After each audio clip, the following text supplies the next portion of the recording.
دا د خوست ولایت صبرۍ ولسوالۍ ته غځېدلې لار ده.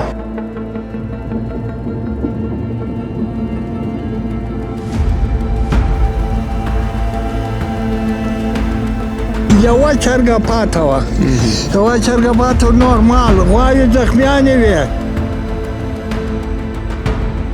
د ځینو نښې نښانې اوس هم دلته ښکارېږي پراته دي. دغه دا باندې به خلک تړل دلته وې.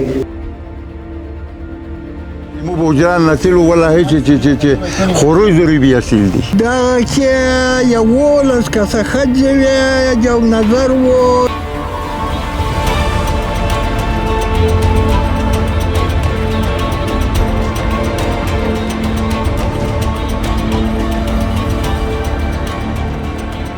خنجر یې والي وه، په پنچه یې ویشتلې وه. دوی که بمبار پرې کړی وي، که شی ترګټ شوي د مخ ته پاته ونه لګېده.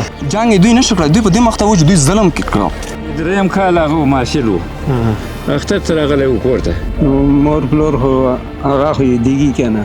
وایي چې احمدشاه به روغوړي، ما ورته وویل چې ویلې څه خبره ده.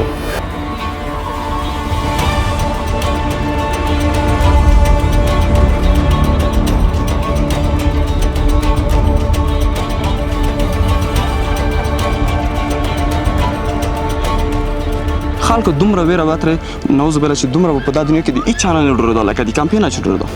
مور مو پرته وه، یو وړیکه ورکه سره وړکه شپږ منټه ژوندی و. یعنې دولې دی په نشه کې به هر څه کې چې وي که نه، ته وایې چې اوس د زړه غوړي چې په دغه ځای کې دي ووله.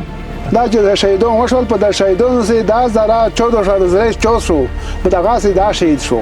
دا د خوست ولایت د موسی ولسوالۍ د امنیه قمندانۍ تعمیر ده. KPF ځانګړی ځواک، خاورې سره خاوره، ځواک مې د خاورې سره خاوره شه ځواک. KPF جکلتنا مخکې مې د تیاري دي چې آپا نوره چاته نشته، څوک بخلی کېږي نه، چې قسم یې ولاکه کلمه ورته ووایم، ځکه دا مسلمانې دنیونه تېرېږي، پرېږده چې کافرې دنیونه تېر شي. وړه هېڅ نه پرېښودی چې هر څوک یې ویشتل ده.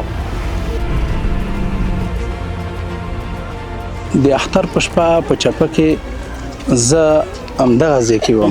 د چي ډکې وي، پیرکي پاخه و، دا هر څه دغسې ثبوت وي. نو شپږ کسان وو، داسې پرمختللي وسایل هم نه ورسره، راکټ، پیکا، زړکۍ، دا شیان ورسره وو، داسې شیان ورسره.